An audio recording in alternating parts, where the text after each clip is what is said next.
Hey guys, what's up? This is the boy who had 7. So there are less than 30 hours left until the Avengers Infinity War movie comes out. And I had a friend of mine asking me, like, what things do I need to go read from the comics? What movies do I need to watch so I can be ready on Thursday? Well, friend, there's just way too much you need to read and way too much you need to watch. But don't worry, I've got you covered. I want to tell you 5 things that you need to know before the Avengers Infinity War movie in less than 5 minutes. So we got to get started. Here we go. Alright, so first things first, who is this purple guy that we've been seeing at the end of the movies and in all the previews? Well, ladies and gentlemen, this guy's name is Thanos the Mad Titan. He was introduced to the world in February of 1973 by Mike Friedrich and Jim Starlin in the Invincible Iron Man number 55. So Thanos was born to eternal parents on the planet of Titan, which is Saturn's moon.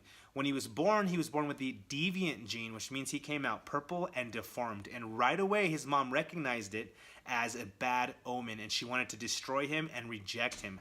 Because of that rejection that he experienced in his life, he turned to anger and hate and darkness, and he became fascinated with death. Upon doing that, he also went after power because he wanted to be powerful to hurt everybody that ever hurt him, and just because he liked hurting people. So at the end of the MCU credits in Avengers 1, Guardians of the Galaxy 1, and Age of Ultron, we saw Thanos. And we realized that this guy is really powerful. He's the one that's been pulling strings behind the scenes, and that he's after something. And what is that he's after? Check this out.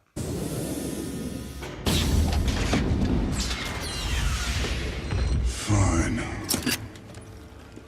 I'll do it myself. Okay, so the second thing you need to know is that in the 90s, in the Silver Surfer storyline, Thanos was dead for a while. But Mistress Death, who is literally the embodiment of death, resurrected him because she needed somebody to kill off half of the inhabitants in the entire universe. And Thanos had always been her best servant. So she resurrects him from the dead and gives him this awesome, or horrible, however you want to look at it, job to do. And so Thanos is looking through this well that you guys see here called the Infinity Well. And as he's staring into that well, he starts to gain knowledge that has been long lost. And what he finds is the Infinity Gems. He finds out that these Infinity Gems can help him destroy half of the universe in half or a tenth of the time. And so that is what he's after. That is what he's looking for. And those Infinity Gems play a huge role in this movie. Okay, so third thing we need to know are what are the Infinity Gems and what do they do? Check this out.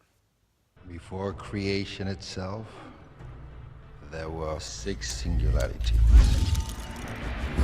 Then the universe exploded into existence, and the remnants of these systems were forged into concentrated ingots.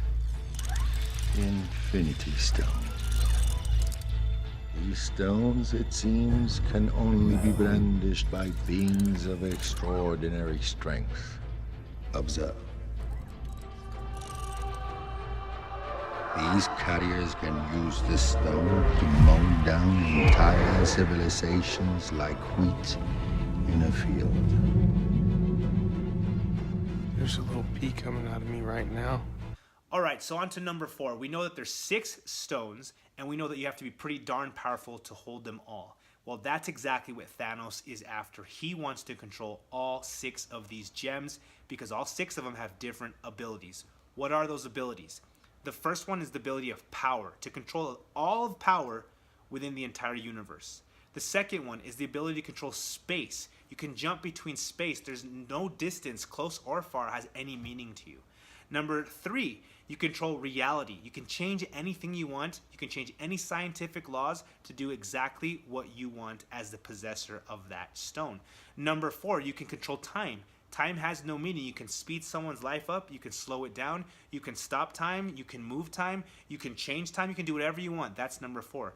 Number 5 is the opportunity to control people's minds. You can mess with anybody's minds and make them think or do whatever you want them to do. And the last and the most important stone in the comic books, and the only one that we have no idea where it's at, is the Soul Gem. Okay, this stone controls the souls of all sentient beings. It can make saints sinners and sinners saints. Well, those 6 stones are what Thanos is after. So once he has all of them, he can be the ultimate. He can be the god of the entire universe, and he can do whatever he likes. All right, guys, so number 5, last thing you need to know is where are all the stones at and what has everybody been up to the point where the movie's gonna start. The very first stone that we ever get to see is the Space Stone, which is contained within the Tesseract. It was being kept safe on Asgard, but now that it's destroyed, I believe Loki picked it up and has it with him, but we'll find out when the movie starts. The second stone that we ever got to see was within Loki's scepter. If you guys remember, he could control people's mind with it. Well, that's because he had the Mind Stone. And that stone was taken out in Age of Ultron, and it was put on Vision. And now Vision has it on his head, and that's where that at, and that scares the heck out of me. The third stone that we ever got to see was the Reality Stone. We saw that in Thor Dark World, and that's where all that red aether was going all over the place and trying to destroy Earth. Well, that is now in the collection of the Collector. He's taking care of that. The fourth stone that we got to see was the Power Stone in Guardians of the Galaxy. It was the purple stone that all of the Guardians were able to hold together and contain that power. Well, they handed that over to the Nova Corps, and the Nova Corps is like a police force of the universe, and they're taking care of that. The fifth and final stone that we know about, we saw in Doctor Strange. It's in the Eye of Agamotto, and it is a green stone that controls time. That's why when he was fighting the villain there at the end, he was able to completely repeat time, repeat time, repeat time. And Dormammu didn't know what to do until he finally relented and gave in. So, in the comic books, like I told you earlier, the most important stone is the Soul Stone.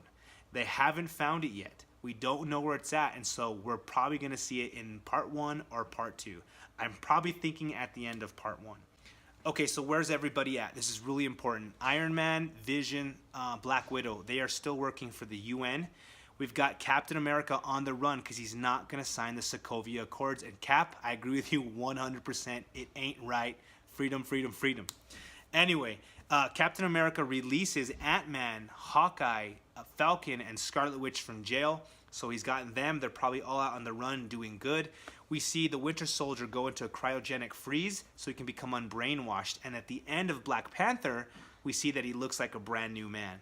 We also see Doctor Strange. He's trying to take care of the world like the Sorcerer Supreme. We see Black Panther now opening up his technology to the world. Spidey is back in New York. He's not sure if he trusts Iron Man, but he's got a pretty cool suit waiting for him.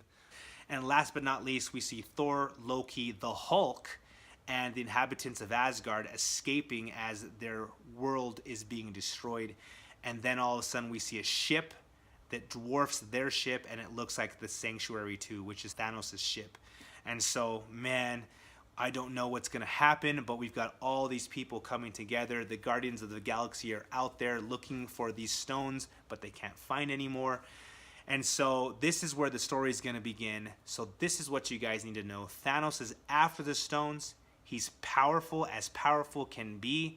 It looks like in the previews he already has some, and he's going to kick some butt like he does in the comic books. So get ready. The movie is going to be absolutely amazing. I know it. I just feel it. I guess because I'm so excited because this is my favorite story of all time in comic books. But we will see. We'll talk to you guys next week, probably Monday, after I've seen the movie 2 or 3 times to give you my honest review.